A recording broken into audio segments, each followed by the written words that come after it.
Então nós vemos aqui que Samuel era uma pessoa educada, respeitosa, né? Quando ele ouvia ali a voz, por 3 vezes ele ouviu, Deus falou com ele, chamou pelo seu nome, e ele achando que era o sacerdote ali, ele ia até ele. Então olha bem, ele era uma pessoa prestativa, ele pensava que ali estava chamando, estava precisando de alguma coisa, e era hora de dormir, mas ele levantava e ia lá. Então Eli, depois da 3ª vez, Eli então diz para ele: agora quando você ouvir a voz, você diz, fala que o teu servo ouve. Então Eli sabia que era Deus que estava falando com o menino, e ele fez tudo da maneira que Eli falou para ele fazer, e Deus então falou com ele.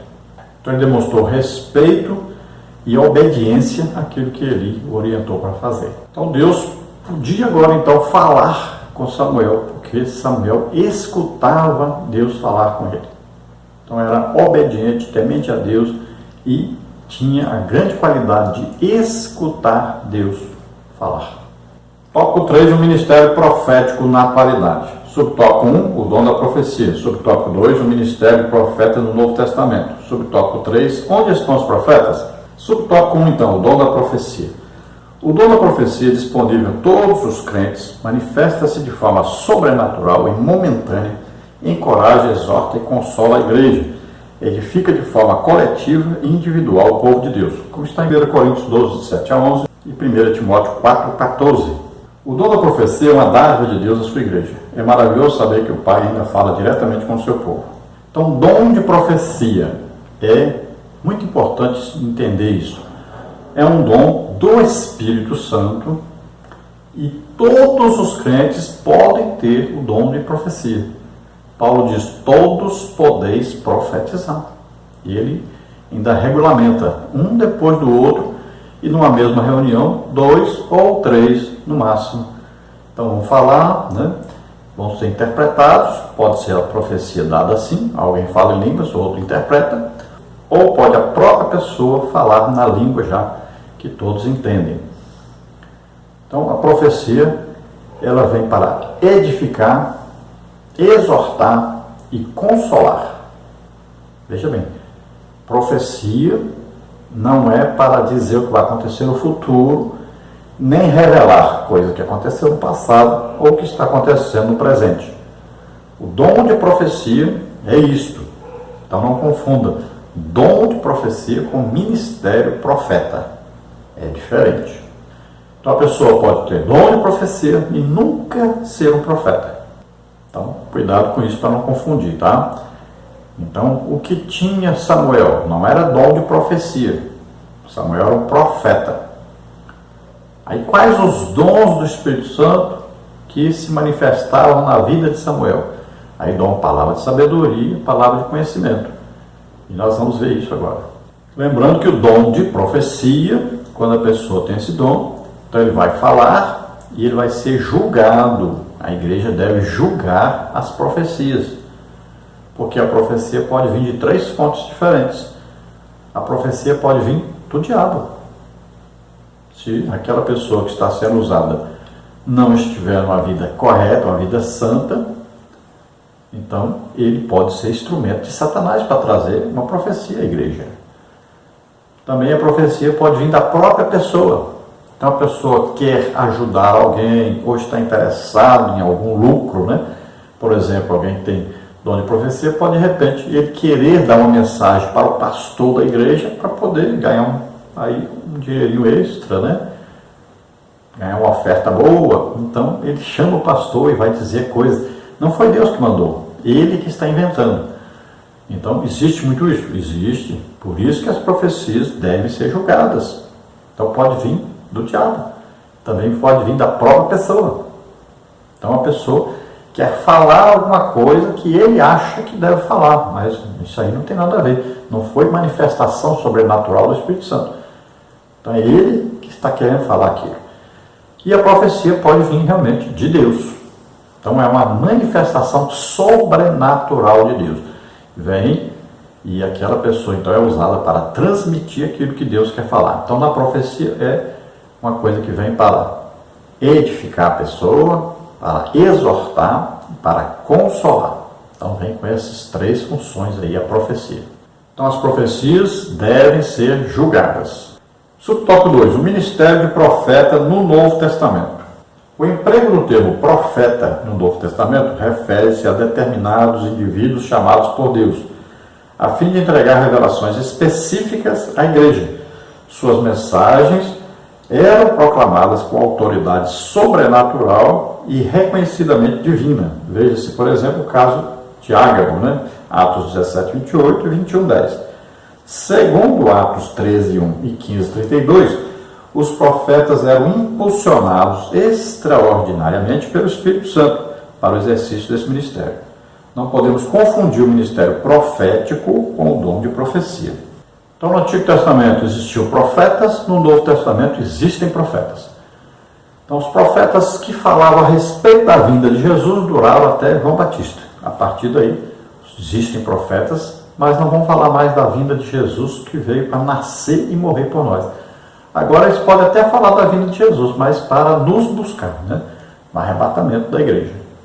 Então, o profeta, o dom que age nele, geralmente não é a profecia, embora a profecia possa ser dada por um profeta. Mas um profeta, em sua maioria, eles trazem mensagens, ou revelações do passado, ou revelações do presente, ou revelações a respeito do futuro. Então, quais os dons que agem nos profetas? Então, principalmente, o profeta, ele recebe o dom de palavra de sabedoria, quando isso é uma revelação do futuro. Vamos dar exemplo. O profeta Isaías recebia revelações do futuro. Novo Testamento, o profeta Ágabo previu a grande seca na Judéia, previu que Paulo ia ser preso, ia apanhar, sofrer na mão dos gentios.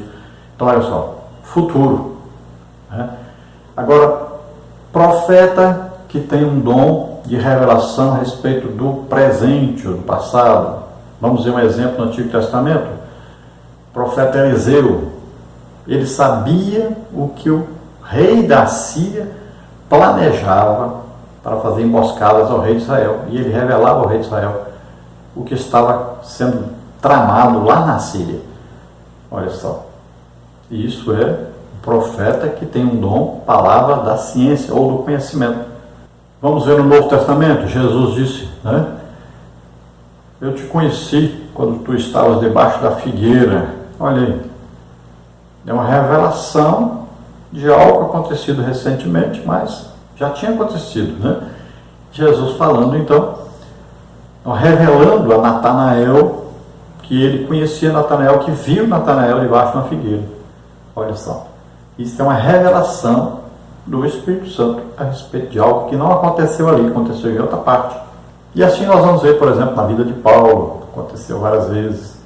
E no Novo Testamento, a respeito da revelação do futuro, nós temos, por exemplo, o maior exemplo nosso, além, é claro, além de Pedro, de Paulo, de Judas, nós temos aí o exemplo de João, que teve o maior número de revelações no Novo Testamento a respeito do futuro. Isso é dom, palavra de sabedoria. Então isso é o que? É dado a uma pessoa que é um profeta de Deus. Ele recebe um ministério, como está em Efésios 4:11. Então você fala, mas o profeta é só no Antigo Testamento. Não, você precisa ler direitinho, a palavra de Deus. Efésios 4:11 diz que Jesus coloca na igreja homens. E esses homens têm ministérios, olha aí, apóstolo, profeta, tá aí, evangelista, pastor, mestre. Então são 5 ministérios diferentes aí. E Deus colocou isso na igreja. Jesus já escolheu essas pessoas e colocou na igreja. Muitas vezes estão aí sufocados na igreja. Por quê? Porque a igreja passou a ser controlada por uma única pessoa que tem um poder financeiro sobre a igreja. Então ele exerce a sua autoridade e ele chama para si a responsabilidade de fazer tudo o que é necessário na igreja, não dando oportunidades aos outros ministérios de agirem, porque ele não quer dividir financeiramente com outras pessoas. Então, ele assumiu uma posição autoritária e, para que ele possa permanecer nessa posição, ele sufoca os outros ministérios. Mas na igreja existem os 5 ministérios e Jesus colocou na igreja esses 5 ministros, tá? 5 pessoas que são dadas à igreja. Então não confunda profeta ministério com dom de profecia. Subtópico 3. Onde estão os profetas? Hoje o Senhor continua a falar à sua igreja por meio do ministério profético. Ainda temos homens que, à semelhança de Ágabo, transmitem enunciados proféticos de maneira sobrenatural e extraordinária. Todavia, eles não possuem autoridade canônica da Bíblia Sagrada, a única regra infalível de fé e prática reconhecida pela Igreja de Cristo. Toda locução profética é passível de julgamento à luz da Bíblia Sagrada, como está em 1 Coríntios 14, 29. A profecia é uma necessidade premente nos dias de hoje, 1 Coríntios 14, 5. Então, ainda existe, e existe claramente o ministério profético, né, na igreja. Então existe o dom de profecia e também existe o profeta, o ministro, né? Profeta, a pessoa dada à igreja. Nós temos profeta, por exemplo, na igreja hoje, que já previu aí muita coisa, né? Previu, por exemplo, morte de prefeito, morte de aí, espírita famoso, né? Profeta de Deus. E Deus revela coisas para esse profeta. Então existe profeta na igreja, claro que existe profeta. O problema é que estão sufocados aí, impedidos de dar suas mensagens, né? E aí são aí afastados, né? E são muitas vezes humilhados pela liderança.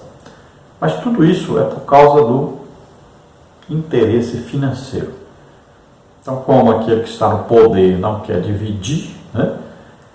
Poder financeiro não quer dividir, não quer sustentar o outro ministério, então ele chama para si tudo para poder ficar com o dinheiro sozinho, só para ele, e enquanto isso ele atrapalha, prejudica todo o funcionamento da igreja, porque a igreja só vai funcionar bem, crescer corretamente, né? E multiplicar quando os ministérios todos puderem ter o seu lugar dentro da igreja.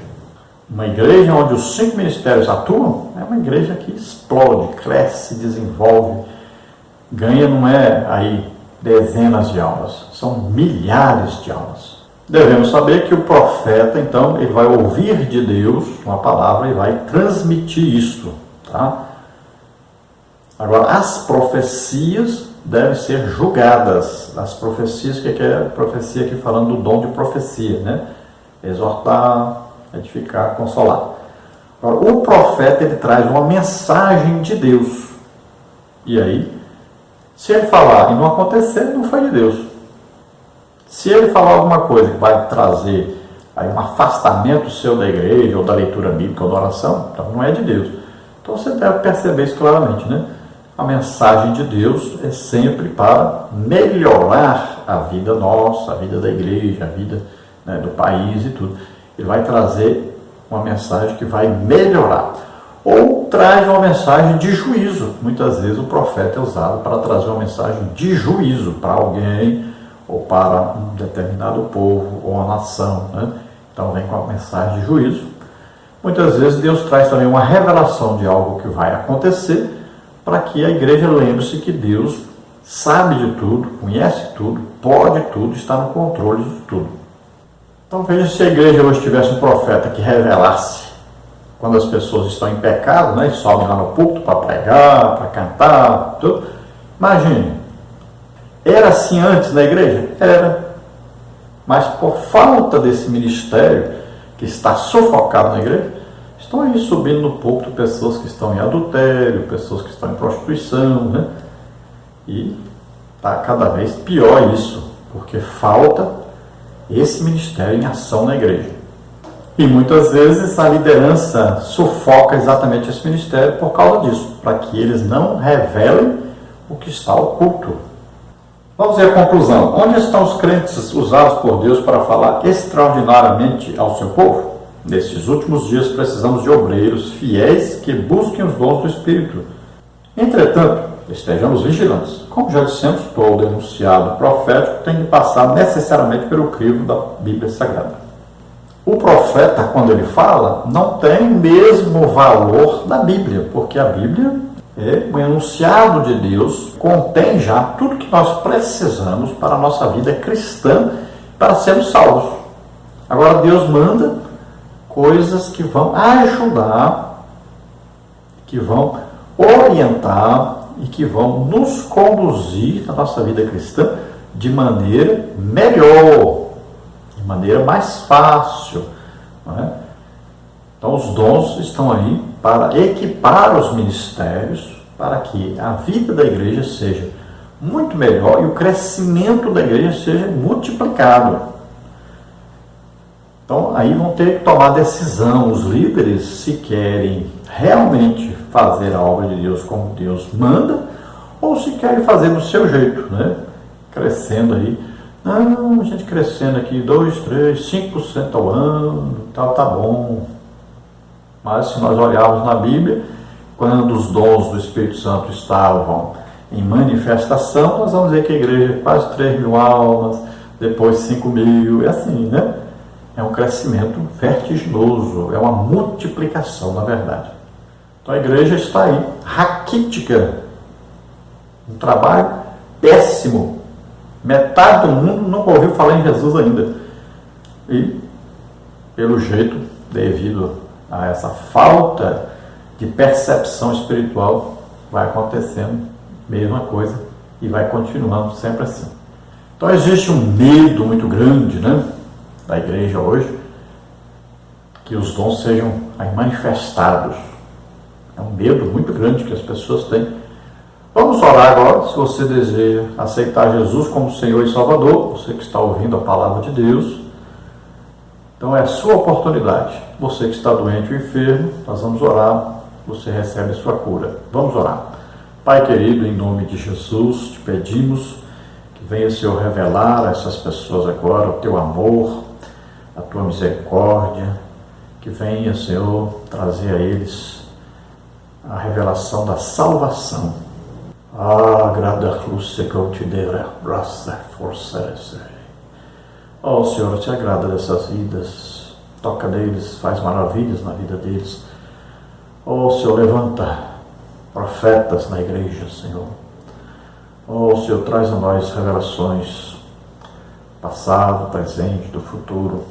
Ó Senhor, edifica a tua igreja, consola, exorta os que precisam, em nome de Jesus.